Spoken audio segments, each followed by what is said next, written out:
हाँ जी, जय हिंद दोस्तों। आप सबका इस वीडियो में बहुत स्वागत है। और दोस्तों यहाँ पे आपको मैं एक ज़रूरी सूचना देना चाहता हूँ, वो ये है कि कल हमारा जीएस बैच 3 लॉन्च किया जा रहा है। कल यानी कि 1 मई को। अब इस जीएस के बैच में हम बहुत सारी चीज़ें पढ़ेंगे। ये बैच उन बच्चों के लिए है खास करके जो 2024 में 2025 में अपना यूपीएससी का अटेम्प्ट देंगे। तो ये वीडियो का बनाने का पर्पस ये है कि आपको एक छोटी सी झलक हम दिखाना चाहते हैं कि किस तरह के टॉपिक्स और कितने कॉम्प्रिहेंसिवली हम उन टॉपिक्स को डिस्कस करते हैं। तो जैसे मैं अपने बारे अगर आपको बताऊं तो मेरा नाम है कुबेर और मैं यहाँ पे स्लीपी क्लासेस में आईआर और इंटरनल सिक्योरिटी पढ़ाता हूं। तो मैं कोशिश करूंगा यहाँ पे आपके साथ एक ऐसा कंटेम्प्रेरी टॉपिक डिस्कस करने के लिए जिसको हम बहुत कॉम्प्रिहेंसिवली डिस्कस करेंगे, क्योंकि आईआर में जैसे आप जानते हैं मोस्टली कंटेम्प्रेरी हैपनिंग्स होती है, करंट अफेयर्स हैपनिंग्स होती हैं। आईआर में बहुत चीज़ें चल रही होती हैं देश विदेश में, और इन सबको समझना कॉम्प्रिहेंसिवली, चाहे वो प्री पर्सपेक्टिव से हो या वो मेंस पर्सपेक्टिव से हो, ये यूपीएससी अब एस्पिरेंट से डिमांड करता है। तो इस वीडियो में मैं बात करूंगा सूडान क्राइसिस के बारे। अभी तो बहुत ट्रेंडिंग है सूडान क्राइसिस, उसके बारे न्यूज में भी काफी आप चीजें पढ़ते होंगे। ऑपरेशन कावेरी के बारे भी आपने पढ़ा होगा। तो आइए इस वीडियो में हम समझेंगे सूडान क्राइसिस के बारे, क्या इंप्लीकेशंस हैं उसके सूडान के ऊपर, क्या इंप्लीकेशंस उसके रहेंगे दुनिया भर में, और इंडिया का क्या रोल रह रहा है इस पर्टिकुलर क्राइसिस में। अब इस वीडियो को हम समझेंगे। Hello friends and welcome to your daily dose of weekly current affairs. और यहाँ पे आईआर से संबंधित एक इंपॉर्टेंट टॉपिक हम डिस्कस करने वाले हैं जो कि रहेगा सूडान क्राइसिस के चलते। Now it's a trending topic and इसके चलते बहुत सारा कंटेंट न्यूज़पेपर्स में आ रहा है, काफ़ी वीडियोस भी आपने अभी तक देख लिए होंगे। तो समझेंगे यहाँ पे सूडान क्राइसिस के बारे। बट किसी भी टॉपिक पे, खास करके किसी भी देश के बारे हम कोई टॉपिक पढ़ रहे हैं, उसका हमको ज्योग्राफिकल लोकेशन पता होना बहुत ज़्यादा ज़रूरी है।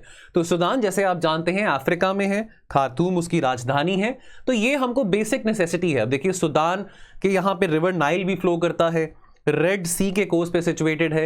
रेड सी के कोस्ट पे यहाँ पे सऊदी अरेबिया भी आ जाता है। तो स्ट्रेटेजिकली बहुत एक इंपॉर्टेंट लोकेशन पे ये आता है। नाइल रिवर यहाँ पे फ्लो करता है, एरिट्रिया यहाँ पे है। तो हॉर्न ऑफ अफ्रीका में आपका सूडान आ जाता है। तो ये सब बातें एक्सपेक्टेड हैं कि आपको पता होनी चाहिए यदि आप यूपीएससी की तैयारी कर रहे हैं। अब क्या हो रहा है, अब आर्मी चीफ जो है सूडान के, उनका क्या नाम है, लेफ्टिनेंट जनरल अब्दुल फताह अल बुरहान। ठीक है, तो ये है आर्मी चीफ। और एक कमांडर है जो कि सूडान की पैरामिलिट्री फोर्स है। उस पैरामिलिट्री फोर्स का नाम क्या है, रैपिड सपोर्ट फोर्सेस। वो रैपिड सपोर्ट फोर्सेस के हेड कौन है, उनका नाम है जी मोहम्मद हमदन दगालो। इनकी आपको इमेजेस भी मैं दिखाऊंगा, बिकॉज इनके नाम तो आपने पढ़ लिए, लेकिन इमेजेस को देखेंगे तो आपको और इजली माइंड में वो चीज रिटेन होएगी। अब कहीं ना कहीं ये जो सूडान में जो खिचड़ी चल रही है, सूडान में जो अभी क्राइसिस हो रहा है, कहीं ना कहीं जो कॉन्फ्लिक्ट है वो एक तरफ सूडान की आर्मी की बीच में और दूसरी तरफ ये जो रैपिड सपोर्ट फोर्सेस के जो हेड है मोहम्मद हमदन दगालो, उनके बीच में चल रहा है। बिकॉज कहीं ना कहीं सूडान में एक और डायमेंशन आ जाता है समझने वाला, वो ये है कि जो सूडान की सिविल सोसाइटी है वो ना तो चाहती है कि सूडान में मिलिट्री कू ज्यादा टाइम तक रहे। 2019 से सूडान में मिलिट्री कू चल रहा है, और सूडान की जो सिविल सोसाइटी है, सूडान के जो लोग हैं, वो ना ये चाहते हैं कि ये जो रैपिड सपोर्ट फोर्सेस के जो लीडर हैं वो सूडान की भागदौड़ को संभालें। वो एक कंप्लीट डेमोक्रेटिक ट्रांजिशन सूडान में चाह रहे हैं। अब हमारे लिए समझना यह भी जरूरी है कि 3000 से ज्यादा इंडियन सूडान में अभी फंसे हुए हैं, जिसके चलते ऑपरेशन कावेरी को भी कंडक्ट किया जा रहा है और राहत पहुंचाई जा रही है। इंडियंस को वहां से इवैक्यूएट किया जा रहा है। बहुत सारे देशों के लोग हैं, अमेरिका के हैं, यूके के हैं, जर्मनी के हैं, बहुत सारे देशों के लोग हैं जो कि वहां पे फंसे हुए हैं, और उन सबको उन देश की आर्मी, उन देश की नेवी कोशिश कर रही है इवैक्यूएट करने के लिए। नाउ तो पहले यहां पे हम इमेज देखें, जनरल अब्दुल फताह अल बुरहान, ये आप उनकी इमेज देख लीजिए। ये आर्मी के लीडर हैं, इन्होंने मिलिट्री कू किया था 2019 में। ये है मोहम्मद हेमती दगालो, ये है rapid support forces. Rapid support forces क्या है, सूडान की पैरामिलिट्री एजेंसी है। उनके जो कप्तान हैं, उनके जो लीडर हैं, वो है मोहम्मद हेमती दगालो। ठीक है, अब पहले हम टाइमलाइन को समझे। 1980s में क्या हुआ, तो साउथ सूडान और सूडान की हम बात करें, दोनों देशों के बीच में भी काफी रिफ्ट था। पहले तो वो एक ही थे। 2011 में साउथ सूडान सूडान से अलग होता है।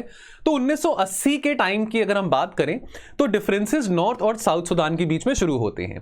किस बेसिस पे, एथनिसिटी की बेसिस पे, रिलीजियस ग्राउंड्स पे, इकोनॉमिक ग्राउंड्स पे। सूडान की अगर हम रिलीजियस और एथनिक प्रोफाइल को स्टडी करें तो लगभग 90% से ज्यादा जो आवाम है सूडान में वो अरबी मुस्लिम्स हैं, और लगभग 6% आबादी जो है वो क्रिश्चियंस की है।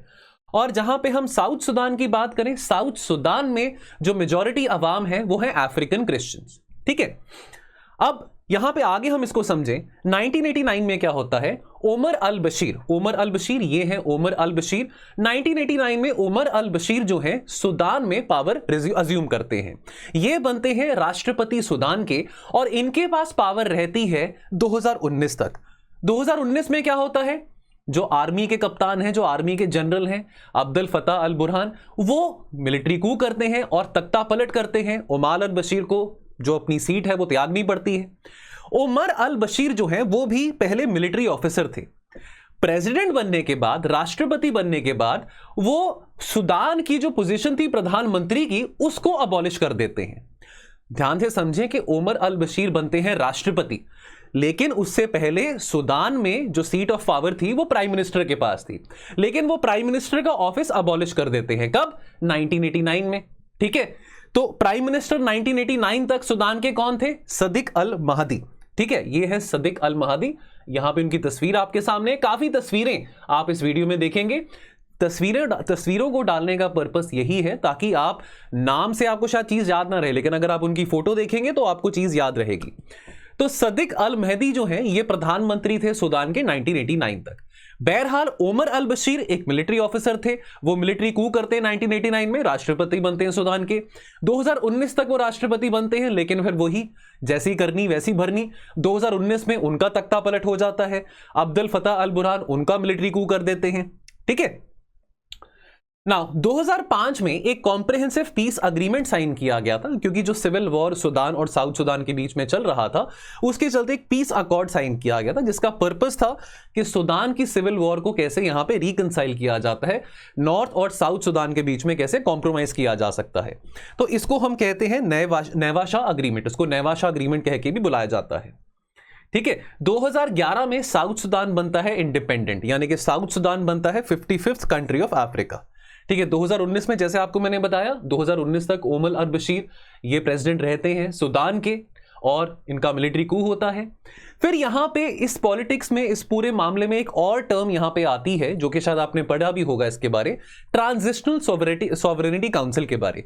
अब होता क्या है, जब मिलिट्री कू होता है और उमर अल बशीर का तख्ता पलट होता है, तो यहां पे जो रूलर है, मिलिट्री रूलर है अब्दुल फतेह अल बुरहान, वो एक यहां पे ट्रांजिशनल सॉवरेनिटी काउंसिल बनाते हैं। वो कहते हैं कि चलो अभी तो मिलिट्री कू हो गया, लेकिन लोग डिमांड कर रहे थे कि हमको मिलिट्री का रूल नहीं चाहिए, हमको डेमोक्रेसी चाहिए।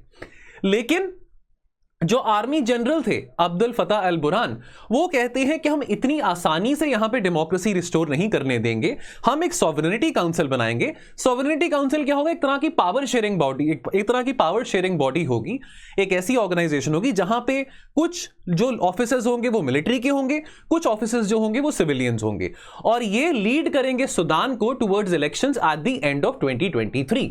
तो अभी 2023 का साल चल रहा है, तो उम्मीद है कि इस साल के एंड तक सुदान में पीसफुली और फेयर तरीके से इलेक्शंस हो सके। अब ये ट्रांजिशनल सॉवरेनिटी काउंसिल है, ये collective head of the state of Sudan है, जो कि एस्टैब्लिश करी गई थी 20 अगस्त 2019 को by the August 2019 draft constitutional declaration. फिर से इस बात को हम समझेंगे कि इस सॉवरेनिटी काउंसिल में जो कॉम्पोजिशन है, आधे लोग सिविलियन हैं, आधे लोग मिलिट्री लीडर्स हैं।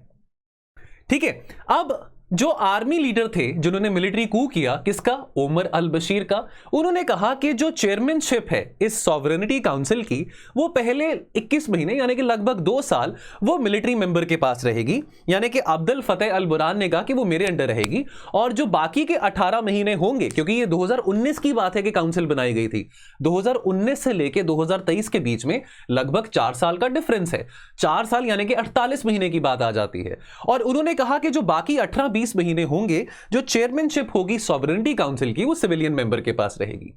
चेयरमैनशिप पहले 21 महीने के लिए अब्दुल फताह के पास, और वाइस चेयरमैनशिप उन्हीं के पास, वही भाई साहब जो रैपिड सपोर्ट फोर्सेस के जो लीडर हैं, जो पैरामिलिट्री फोर्स है रैपिड सपोर्ट फोर्सेस, उनके जो लीडर हैं, क्या नाम है उनका? जनरल डगालो। ठीक है, नाउ अब इसके चलते यहां पे एक मेकशिफ्ट प्राइम मिनिस्टर अपॉइंट करते हैं अब्दुल फताह अल बुरहान। हालांकि सॉवरेनिटी काउंसिल की लीडरशिप उनके पास होती है पहले 21 महीनों के लिए, लेकिन एक मेकशिफ्ट एक मेकशिफ्ट प्रधानमंत्री, क्योंकि प्रधानमंत्री की जो पोजीशन है वो तो आपको याद होगा ना, 1989 में ओमर अल बशीर ने अबॉलिश ही कर दी थी। जो डी फैक्टो रूलर थे, जो डी फैक्टो जो पोजीशन थी सूडान की, जो हेड ऑफ द स्टेट था सूडान का, वो तो राष्ट्रपति था, प्रेसिडेंट था। तो एक प्राइम मिनिस्ट्रियल सेटअप से वो प्रेसिडेंशियल सेटअप में सूडान चले गया था 1989 में। अब 2019 में क्या होता है, 2019 में अब्दुल फतह अल बुरहान एक मेकशिफ्ट प्राइम मिनिस्टर अनाउंस करते हैं जिनका नाम है अब्दुल्ला हमदोक, ठीक है। और उनको कहते हैं कि आप अभी मेकशिफ्ट प्राइम मिनिस्टर हैं, कल को जब सिविलियन लीडरशिप की बारी आएगी सॉवरेनिटी काउंसिल में तो आपको भागदौड़ संभाल दी जाएगी। यह है अब्दुल्ला हमदोक। लेकिन अब्दुल्ला हमदोक कहते हैं दैट, पहले तो उन्होंने शुरू में तो ये अपनी पोजीशन स्वीकार कर ली, लेकिन बाद में वो कहते हैं दैट देखिए मैं किसी लीडर के सामने नहीं झुकूंगा, मैं कंप्लीट डेमोक्रेसी की डिमांड करता हूं, आप मेरे को प्रधानमंत्री अपॉइंट नहीं करेंगे, लोग जो है आवाम जो है वो चुनेंगे कि प्रधानमंत्री कौन होना चाहिए कौन नहीं होना चाहिए। तो यानी कि उनकी बहस हो जाती है आर्मी चीफ के साथ, यानी कि अब्दुल फतह अल बुरहान के साथ। और इस बहस में अब्दुल फतह अल बुरहान कहते हैं कि देखो ज्यादा बहस मत करो, नहीं बनना प्रधानमंत्री तो आपको मैं हटा देता हूं। तो उनका भी तख्ता पलट कर देते हैं। और वो क्या करते हैं, फिर से एक ये जो ट्रांस नेशनल सॉवरेनिटी काउंसिल जो अगस्त 2019 में बनाई थी, वो फिर से उसको रिवैम्प करते हैं 2021 में विद न्यू मेंबरशिप। क्योंकि इस सॉवरेनिटी काउंसिल में क्या कहा था, अब्दुल्ला फतह अल बुरहान ने यह कहा था कि 18 महीनों की लीडरशिप सिविलियन लीडरशिप के पास होगी। अब वो देना चाहते थे भागदौड़ अब्दुल्ला हमदोक को, लेकिन अब्दुल्ला हमदोक बहस कर ली, अब्दुल्ला हमदोक की लड़ाई हो जाती है इनके साथ कि नहीं मैं आपकी बात नहीं मानूंगा, मैं आपकी गुलामी नहीं करूंगा। तो वो ये सॉवरेनिटी काउंसिल को ही रिवैम्प कर देते हैं। अब इस सॉवरेनिटी काउंसिल को रिवैम्प करने से पहले ये एक डील साइन करते हैं अब्दुल्ला हमदोक के साथ। वो कहते हैं कि आपको हटाने से पहले तो मैं ये डिमांड करूंगा कि जितने भी पॉलिटिकल प्रिजनर्स हैं, जितने भी कैदी हैं जिनको डिटेन किया गया था कू के चलते, मिलिट्री कू के चलते 2019 में, उन सबको रिहा कर दिया जाए। तो उन सबको रिहा कर दिया जाता है। अब यहां पे फिर बात आती है दगालो के बारे। दगालो अगर हम दगालो वही जो कि पैरामिलिट्री फोर्सेस के जो लीडर है, रैपिड सपोर्ट फोर्सेस के जो लीडर हैं, अब वो शुरुआत में तो ओमर अल बशीर जो कि प्रेसिडेंट थे सूडान के 2019 तक, उनके काफी करीबी माने जाते थे, उनके काफी लॉयलिस्ट माने जाते थे। और ओमर अल बशीर को पता था, देखिए उन्होंने भी किसी जमाने में 1989 में मिलिट्री कू किया था और प्रधानमंत्री को हटाया था, उनको भी ये पता था कि कल को मेरे साथ भी ऐसा हो सकता है। उनको पता था कि अब्दुल्ला फतेह अल बुरहान जो है वो कहीं ना कहीं कोशिश कर रहा है तख्ता पलट करने का, मिलिट्री कू करने का। तो ओमर अल बशीर क्या चाहते थे, वो दगालो कौन है, जो कि रैपिड सपोर्ट फोर्सेस के लीडर हैं। मैं बार बार ये क्यों रिपीट कर रहा हूं, ताकि आप कंफ्यूज ना हों, कंफ्यूज होंगे, लेकिन बार बार ये टर्म्स क्यों रिपीट कर रहा हूं, ताकि आप डॉट्स को कनेक्ट कर पाए। ओमर अल बशीर क्या चाह रहा था, वो दगालो को यूज करना चाहता था, क्योंकि वो लॉयल थे उमर अल बशीर के टुवर्ड्स कि अगर कल को मेरे खिलाफ मिलिट्री कोई साजिश करती है, कू करने की कोशिश करती है, तो दगालो और उसके आदमी जो है वो मेरी मदद करेंगे। लेकिन हुआ क्या, दगालो स्वार्थी बन गए। दगालो ने बजाय कि वो ओमर अल बशीर की मदद करते, उन्होंने क्या किया, उन्होंने ओमर अल बशीर की मदद नहीं करी, उल्टा उन्होंने आर्मी की ही मदद करी। उल्टा उन्होंने अब्दुल्ला फतेह के जो आदमी थे, जो लोग थे, उनके साथ ही हाथ मिला लिए और इस मिलिट्री कू में उतने ही भागीदारी करी जितनी आर्मी की थी।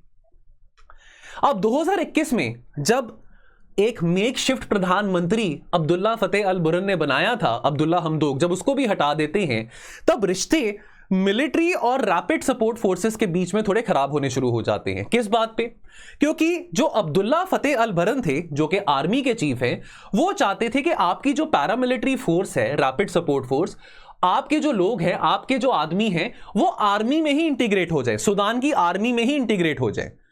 लेकिन जो दगालो थे, अब वो कह रहे थे कि भाई मैं कप्तान हूं इस फोर्स का, रैपिड सपोर्ट फोर्सेस का, हम एक इंडिपेंडेंट पैरामिलिट्री फोर्स हैं, हम आर्मी में इंटीग्रेट क्यों हो, ठीक है। अब लगभग 10,000 से ज्यादा जवान थे जो कि रैपिड सपोर्ट फोर्सेस में तैनात थे, डिप्लॉयड थे। वो नहीं चाहते थे कि ये 10,000 से ज्यादा जवान आर्मी में इंटीग्रेट हो। तो उन्होंने कहा कि चलो कोई बात नहीं, कि आपको 2 साल का टाइम देते हैं। आर्मी चीफ अब्दुल्ला फतेह अल बुरहान ने कहा कि आपको 2 साल का टाइम देते हैं कि आप अपने जो आदमी हैं वो आर्मी में इंटीग्रेट कर लीजिए। दगालो ने कहा कि नहीं, 2 साल में नहीं, आने वाले 10 सालों में हम आहिस्ता आहिस्ता इस पैरामिलिट्री एजेंसी की इंटीग्रेशन आर्मी में करेंगे।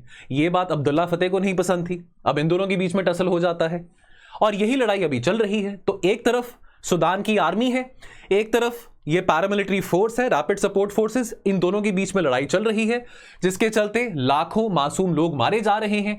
और एक तरफ सूडान की सिविल सोसाइटी है जो कि डेमोक्रेटिक ट्रांजिशन चाह रही है और पॉलिटिकल स्टेबिलिटी सूडान में नहीं आ पा रही है। अब समझेंगे सूडान पे क्या इंपैक्ट पड़ रहा है। देखिए, तीसरी लार्जेस्ट कंट्री है अफ्रीका में सूडान, अगर बाय साइज की बात करें, और यहां पे लोग सड़कों पे आके डेमोक्रेसी की डिमांड कर रहे हैं। प्रो डेमोक्रेसी प्रोटेस्ट यहां पे चल रहे हैं 2021 से। लेकिन ये जो लड़ाई है सूडान की आर्मी और रैपिड सपोर्ट फोर्सेस के बीच में, ये अड़चन डाल रही है कि सूडान ट्रांजिशन कर सके टुवर्ड्स डेमोक्रेसी। और ये जो टसल आगे बढ़ रहा है, इसके चलते सूडान की इकोनॉमी कोलैप्स कर रही है। लोग भूखे मर रहे हैं, लोग भूखे मर रहे हैं, बेरोजगार हैं, बहुत सीवियर इकोनॉमिक क्राइसिस सूडान में आया हुआ है। सूडान की इकोनॉमी बहुत ज्यादा संघर्ष कर रही है, बहुत महंगाई है वहां पे, बहुत ज्यादा कर्जा है, बहुत ज्यादा फॉरेन कर्जा है सूडान के ऊपर। और इस लड़ाई का फायदा कौन उठा रहा है? इस लड़ाई का फायदा अमेरिका, रशिया, चाइना, जर्मनी, ये सब ताकतवर देश उठा रहे हैं। क्यों? क्योंकि आर्मी को और ये रैपिड सपोर्ट फोर्सेस को हथियार कौन दे रहा है? रशिया दे रहा है, अमेरिका दे रहा है, चाइना दे रहा है। लाखों अरबों डॉलर्स की जो सपोर्ट, इंटरनेशनल सपोर्ट और डेट रिलीफ जो कि सूडान को दी जा रही थी, आज वो सब खत्म कर दी गई है। इतने टाइम से जो सिविल सोसाइटी है सूडान की, वो प्रोटेस्ट कर रहे हैं, वो डेस्परेटली डिमांड कर रहे हैं कि हम डेमोक्रेसी चाहते हैं। यहां पे इंसानों के मौलिक अधिकारों का वायलेशन हो रहा है, उल्लंघन हो रहा है, ह्यूमन राइट्स वायलेशन हो रहे हैं। अब ये रैपिड सिक्योरिटी फोर्सेस के बारे समझें। अब इसको फॉर्मली एस्टैब्लिश 2013 में करा गया था। रैपिड सिक्योरिटी फोर्सेस की अगर हम जेनेसिस की बात करें, that can be this is related to the Janjaweed militias, जो कि ग्रुप ऑफ अरब ट्राइब्स थे, which were primarily based in western Sudan. Western Sudan जहां पे आपका दरफूर रीजन आ जाता है। अब ये दरफूर रीजन जो है सूडान का, यहां पे बहुत ही भयंकर एक लड़ाई, सिविल वॉर सिचुएशन हुई थी 2003 से लेके 2007 के बीच में। तो ये जनजावीद मिलिशियास जो हैं, ये एक ग्रुप ऑफ अरब ट्राइब्स हैं जो कि फॉर्म करते हैं रैपिड सपोर्ट फोर्सेस को। रैपिड सपोर्ट फोर्स, फिर से रिपीट करूंगा, जो कि एक पैरामिलिट्री एजेंसी है सूडान की। यूएन के आंकड़ों का अगर हम यहां पे बात माने तो लगभग 3 लाख लोग मारे गए थे 2003 से 2008 के बीच में दरफूर में, जब सिविल वॉर हुआ था। याद रखें कि उस वक्त सूडान और साउथ सूडान दोनों एक ही थे, और दरफूर रीजन जो कि वेस्टर्न रीजन ऑफ सूडान में आता है, वहां पे बहुत ही ज्यादा एक सेवियर सिविल वॉर हुआ था। 3 लाख से ज्यादा लोग मारे गए थे और 2.5 मिलियन यानी कि 25 लाख से ज्यादा लोग डिस्प्लेस हो गए थे, बेघर हो गए थे। यहां तक कि 2007 में अमेरिका के उस वक्त जो राष्ट्रपति थे जॉर्ज बुश, उन्होंने डिक्लेयर किया था जो वायलेंस हुआ है दरफूर में, उस वायलेंस को जेनोसाइड डिक्लेयर किया था, जो कि जानबूझ के सूडान की सरकार के द्वारा ही इंस्टिगेट किया गया था। Now, rise of the RSF. RSF soon after its formal constitution began to expand owing to why? Because again, जो RSF के जो कप्तान थे, जो लीडर थे, दगालो, वो किसके लॉयलिस्ट थे? वो किसकी चमचागिरी कर रहे थे? ओमर अल बशीर की चमचागिरी कर रहे थे। ओमर अल बशीर, वही ओमर अल बशीर जो कि सूडान के प्रेसिडेंट थे, सूडान के राष्ट्रपति थे 2019 तक। ठीक है, तो वो तो उनके रखवाले बन गए, बिकॉज ओमर अल बशीर को पता था कि कभी भी आर्मी मेरा गला पकड़ सकती है, कभी भी आर्मी यहां पे कू कर सकती है, तो मेरे को अपनी रखवाली के लिए रैपिड सिक्योरिटी फोर्सेस के ऊपर डिपेंड, रैपिड सपोर्ट फोर्सेस के ऊपर डिपेंड होना बहुत ज्यादा जरूरी है। और यहां तक कि 2015 में ये जो पैरामिलिट्री फोर्स है, रैपिड सपोर्ट फोर्स, तो ओमर अल बशीर के ऑर्डर्स पे आरएसएफ ने अपने जवान, अपने सोल्जर्स यमन में भी भेजे, क्योंकि यमन में भी आपको पता है, यमन में 2015 से सिविल वॉर चलता आ रहा है। यमन की सरकार एक तरफ और हूथी रिबेल्स एक तरफ। तो यमन की सरकार, जिसको सऊदी की सपोर्ट मिल रही है, जिसको यूएई की सपोर्ट मिल रही है, उसको सपोर्ट मिलती है सूडान की भी। 2015 में जो यमन में सिविल वॉर चल रहा है, तो वहां पे Dagalo under the orders of Omar al Bashir ये आरएसएफ के जवान भी भेजते हैं, और इन रिटर्न जो हमदन दगालो हैं, कप्तान आरएसएफ के, उनको पैसे मिलते हैं, उनको हथियार मिलते हैं। किन से मिलते हैं? सऊदी से मिलते हैं, यूएई से मिलते हैं। 2017 में यही रैपिड सपोर्ट फोर्स ये हाथ मिलाते हैं with the Russian mercenary Wagner group. अभी ये यूक्रेन वॉर में आपने वैगनर ग्रुप के बारे में काफी पढ़ा होगा। ये वैगनर ग्रुप की जो प्रेजेंस है अफ्रीका में काफी कंट्रीज में है, और ये वैगनर ग्रुप काफी, खास करके अगर मैं सहेल रीजन ऑफ अफ्रीका की बात करूं, वहां पे काफी, और सहेल रीजन ऑफ अफ्रीका में काफी पॉलिटिकल इंस्टेबिलिटी चल रही है, मिलिट्री कूज हो रहे हैं, और यहां पे वैगनर ग्रुप इन देशों में, इन देशों की आर्मी को काफी ज्यादा हथियार दे रहा है। अब ये वैगनर ग्रुप का पर्पस क्या था, रशिया का पर्पस क्या था अफ्रीका में आने का? To tap in the gold reserves in Sudan. क्या आप जानते हैं सूडान में बहुत ज्यादा मिनरल वेल्थ है, और ये मिनरल वेल्थ की भूख के लिए कभी चाइना, कभी अमेरिका, कभी रशिया जानबूझ के वहां पे इंटरफेरेंस करते हैं उनके इंटरनल पॉलिटिकल मैटर्स में। लेकिन आरएसएफ के जो कप्तान हैं दगालो, उनका तो यहां पे फायदा हो रहा था, बिकॉज उनको चाहिए थे पैसे और उनको चाहिए थे हथियार। तो 2015 में उनको पैसे और हथियार सऊदी और यूएई से मिल रहे थे, और अभी उनको पैसे रशिया से मिल रहे हैं। सिग्निफिकेंस ऑफ सूडान को समझें। देखिए, बहुत स्ट्रेटेजिक लोकेशन पे सूडान सिचुएटेड है, on the Red Sea, Nile, across the Nile river. बहुत ज्यादा गोल्ड रिजर्व्स यहां पे पाए जाते हैं, यहां पे फर्टाइल वैलीज हैं, बहुत ज्यादा रिच एग्रीकल्चर पोटेंशियल है यहां पे। ये तीसरा लार्जेस्ट अफ्रीकन नेशन है, और यहां पे इस नेशन में, इस कंट्री में, यहां पे इतना ज्यादा पॉलिटिकल इंस्टेबिलिटी और इतना इंटरनल डिस्टर्बेंस चल रहा है thanks to its neighboring Gulf countries, thanks to countries like Russia, America and Germany. यहां पे हम मैप में अगेन देख सकते हैं, ये है आपका Red Sea, this is your port of Sudan. You can see the Nile river flowing in Sudan, Sudan situated along the coast of Red Sea. Then you can see the neighbors of Sudan. Egypt आ जाता है, Ethiopia आ जाता है, Eritrea आ जाता है, right? You have Chad, Central African Republic, South Sudan, of course. South Sudan जैसे हम जानते हैं 2011 में South Sudan बनता है, सूडान से अलग होता है। So एक स्ट्रेटेजिक लोकेशन पे सूडान लाई करता है। And then towards the end we talk about operation Kaveri. तो ये ऑपरेशन कावेरी भारत ने शुरू किया था ताकि अपने 3000 से ज्यादा जो इंडियंस वहां पे फंसे हुए हैं उनको इवैक्यूएट किया जा सके, और भारत ने स्टेशन करे थे 2 जो मिलिट्री ट्रांसपोर्ट एयरक्राफ्ट हैं, C-130J, लॉकहीड मार्टिन के द्वारा जो मैन्युफैक्चर करे गए हैं। और ये जो 2 मिलिट्री ट्रांसपोर्ट एयरक्राफ्ट हैं ये स्टेशन करे गए थे कहां पे? जेडा में। ठीक है, जेडा एक पोर्ट है सऊदी अरेबिया में, और INS सुमेदा को भेजा गया था पोर्ट सेद में। ये इवैक्यूएशन जो ऑपरेशन है काफी सक्सेसफुली कंडक्ट करा गया है, और यहां पे आप देख सकते हैं दिस इज जेडा।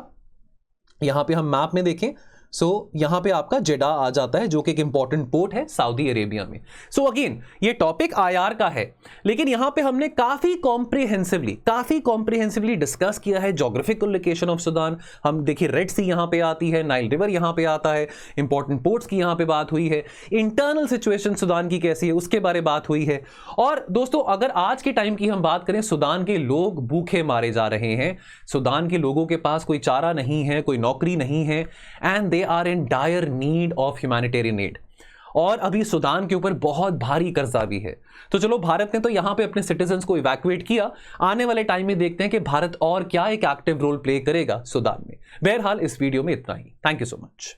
हाँ जी, सो दोस्तों आपने पूरा वीडियो देखा, और मैंने कोशिश करा जितना अपनी एबिलिटी से मैं कर सकता था कि इस पूरे क्राइसिस को काफी होलिस्टिकली मैं डिस्कस करूं, काफी कॉम्प्रिहेंसिवली मैं डिस्कस करूं, ताकि इस क्राइसिस से जितनी भी डायमेंशंस हैं related to UPSC and related to our general awareness as well, वो हम यहाँ पे डिस्कस कर सकें।